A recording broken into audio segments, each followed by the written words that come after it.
আসসালামু আলাইকুম, সবাইকে স্বাগতম রফিকুল এডুকেশন বিডির নতুন আরেকটি ভিডিওতে। আজ আমরা শিখব হ্যাভ এবং হ্যাজ দিয়ে কত ধরনের ইংরেজি বাক্য তৈরি করা যায়। তাহলে কথা আর না বাড়িয়ে চলুন শুরু করা যাক। প্রথমে আমরা ব্যবহার করব হ্যাভ অর্থ আছে। এটা দিয়ে কিভাবে আমরা বাক্য তৈরি করতে পারি, যে আমরা যদি কয়েকটা উদাহরণ দেখি তাহলে আমাদের কাছে অনেকটা সহজ হবে।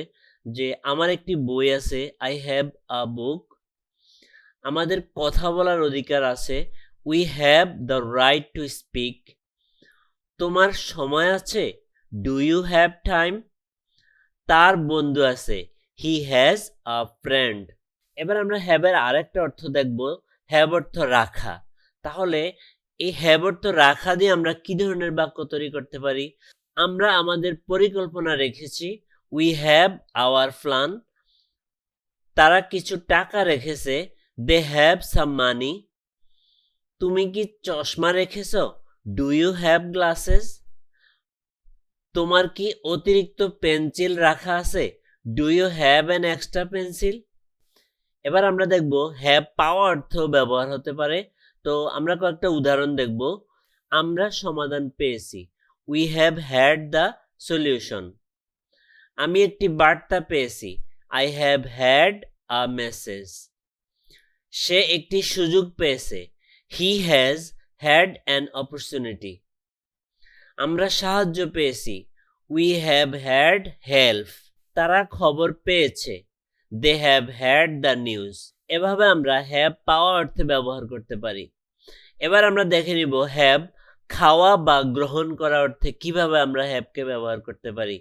যদি আমরা কয়েকটা উদাহরণ দেখি, যে আমি দুপুরের খাবার খাবো, I will have lunch. সে ওষুধ গ্রহণ করবে, he will have medicine. আমি নাস্তা করেছি, I have had breakfast. তুমি কি চা খেয়েছো, have you had tea? এভাবে আমরা have খাওয়া অথবা গ্রহণ করা অর্থে ব্যবহার করতে পারি। এবার আমরা চলে যাব have বহন করা অর্থে, মানে কোনো কিছু সাথে নেওয়া।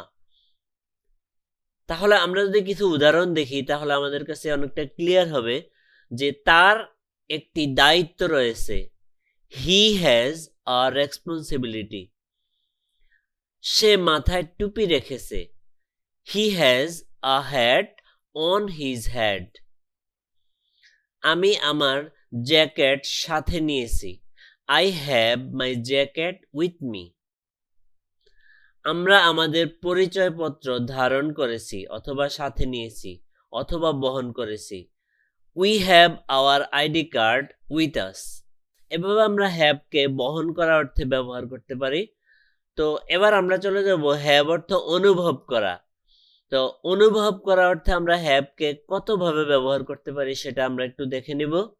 যে আমার মাথা ব্যথা রয়েছে অথবা আমি মাথা ব্যথা অনুভব করছি, I have a headache. I have a headache. তুমি কি আনন্দ অনুভব করছো, ডু ইউ হ্যাভ জয়? সে ক্লান্তি অনুভব করছে, she has fatigue. She has fatigue. আমরা কি কোনো সন্দেহ অনুভব করছি, do we have any doubts? এভাবে আমরা হ্যাভকে অনুভব করা অর্থে ব্যবহার করতে পারি। তো প্রিয় শিক্ষার্থীরা, আশা করি সবাই আজকের এই ভিডিওটা দেখে অনেক উপকৃত হবে। তো ভিডিওটা কেমন লাগলো সেটা অবশ্যই আমাকে কমেন্টস করে জানাবে। আর যারা সাবস্ক্রাইব করে না অবশ্যই আমার চ্যানেলটাকে সাবস্ক্রাইব করে রাখবে এবং ভিডিওটা তোমার বন্ধুদের কাছে শেয়ার করে দিবে যাতে তোমার বন্ধুরা উপকৃত হতে পারে। তো আর কথা বাড়াচ্ছি না, আজকের ভিডিও এখানেই শেষ করছি। সবাই ভালো থেকো, সুস্থ থাকো, আল্লাহ হাফেজ।